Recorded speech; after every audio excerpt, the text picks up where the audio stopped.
आज आपण बनवणार आहोत हॉटेलसारखाच एकदम चमचमीत असा लबाबदार अंडा मसाला.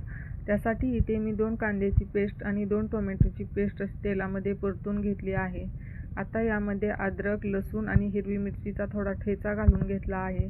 याने खूप छान चव येते या मसाल्याला. आता इथे मी मसाले पावडर घालून घेत आहे. हळदी पावडर, धने पूड, कसुरी मेथी, गरम मसाला आणि लाल मिरची पावडर. आता या मसाल्यामध्ये थोडे पाणी घालून घेऊया, छान मिक्स करूया, चवीपुरते मीठ घालून घेऊया आणि झाकण ठेवून हा मसाला तेल सुटेपर्यंत छान शिजवून घेऊया. तुम्ही इथे पाहू शकता मसाल्याला खूप छान तेल सुटले आहे. आता यामध्ये आपल्याला अंडे फोडून घालायचे आहेत. हा मसाला बनवताना असा पसरट पॅन घ्यायचा आहे. आता अंड्यावरती लाल मिरची पावडर, धने पूड, कोथिंबीर आणि मीठ भुरभुरून झाकण ठेवून अंडी न हलवता 5 ते 6 मिनिटं शिजवून घेऊया. आता पलटी मारून आणखीन ही अंडी शिजवून घेऊया. तयार आहे एकदम चमचमीत असा लबाबदार अंडा मसाला.